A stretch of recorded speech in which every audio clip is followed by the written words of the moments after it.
Okay, I'm doing a little bit of a helper instructional video with Oblivion Esp Cleaner. Okay, so we'll start off with downloading the file. You cannot get it from here because it's a PowerShell script, but you can get it from the relating GitHub project, which is here. As you can see, it has PowerShell scripts which are automatically rejected by the nexus. And there's some instruction there, but I have not gone into this much detail. And you will want to download the latest release version, so you click on that, download to a folder such as here, you unpack that,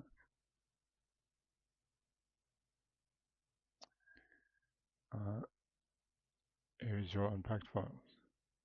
So then you'll be needing this file here. This is from Nexus.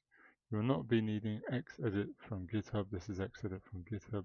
You want test4edit for Oblivion, which is here. Oblivion, test4edit files, download there, download to here. You want to copy the whole thing into here, keeping it in the zip. You're not unpacking it. Know that you have those things installed correctly, so we'll carry on. First to configure, as you can see, batch menu works, etc. And it's already got the file there, so it's then downloading the 7ZA tool, which enables it to then create this folder thread1 with the auto cleaning it from the zip. And then say we want 4 of those. Configuration's okay. And it's all installed correctly. As you can see here, we have 4 threads. That's 4 folders with this installed that would be launching independently. Okay, we have not cleaned before. We have 120 something or other mods to clean, so 130. Obviously, it's better if it takes 4 times less time.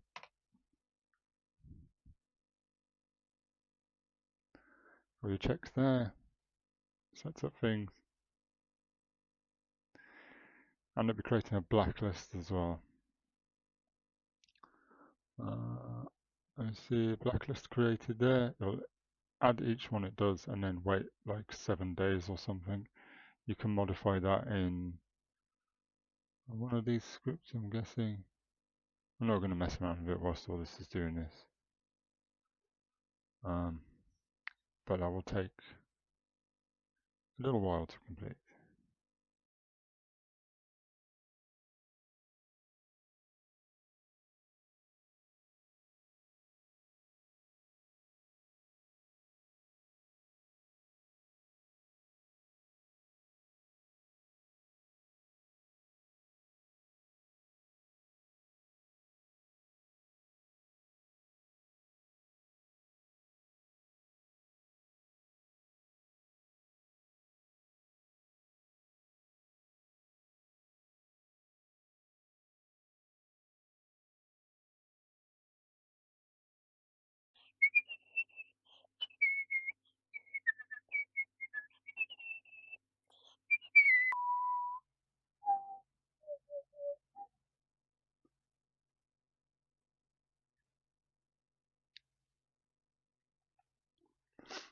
Okay, so as you see, there's no pause at the end there.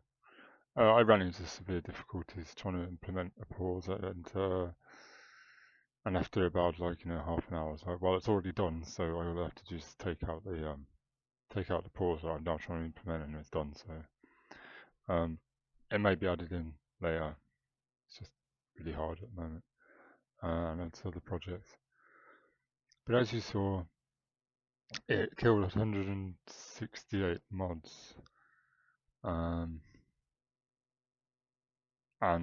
it didn't look like it had any errors. It generally does not miss any.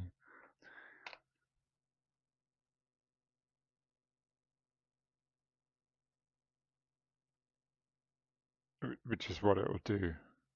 if it's already done them, because it's got all the mods listed in the mod list here with the date next to them, as you see. I believe it's on top of this one here. There you go, day skip, so you can put that to like 3 or something. Or depends how often you're changing your mods. So obviously, if you do a complete reinstall of all of your mods, you'll want to delete the blacklist and then just run it, and it will go through all of them again. Okay, and that's all there is to it, really. It's not much more.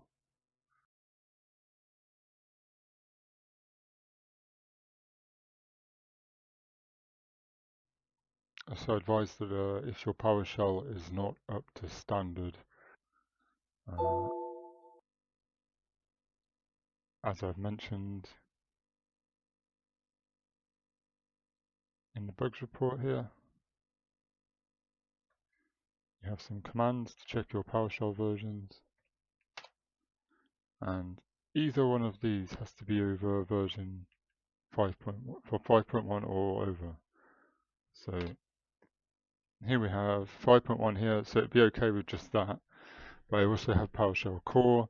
If you have PowerShell Core installed, it doesn't matter if this is like 4 or whatever, because it will run it through this instead. In case you have some kind of legacy OS like Windows, I don't know, 8 or something, then you could run it through PowerShell Core 6. Either way. Okay, if you have issues with regards to your PowerShell versions, then I advise using a chatbot such as ChatGPT and enter prompt such as the example you see here. I have XOS with PowerShell version X, how to upgrade it to PowerShell 5.1.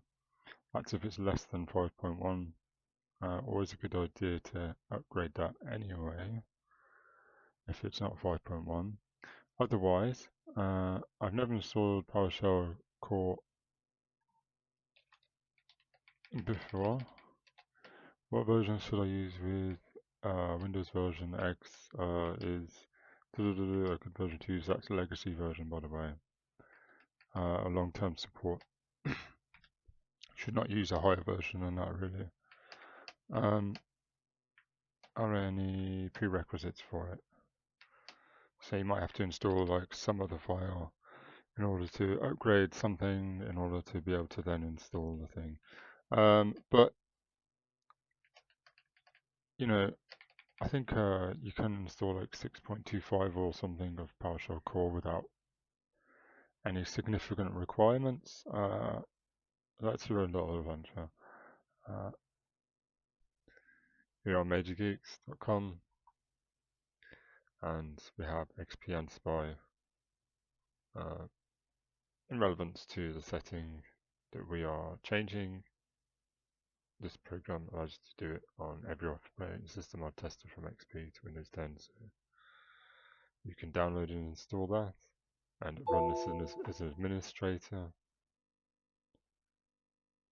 And we're looking for this deactivate scripting hosts setting, and if it is unchecked, as you see here, then you know that you can do scripting on your computer, such as PowerShell scripts. If it's ticked, then you would right-click manually to do whatever the option is. There are also other programs that you can do this with, possible through the correct commands. Okay, so I hope that cleared up some things for people, and your ESPs are being able to be cleaned at turbo speed via my program.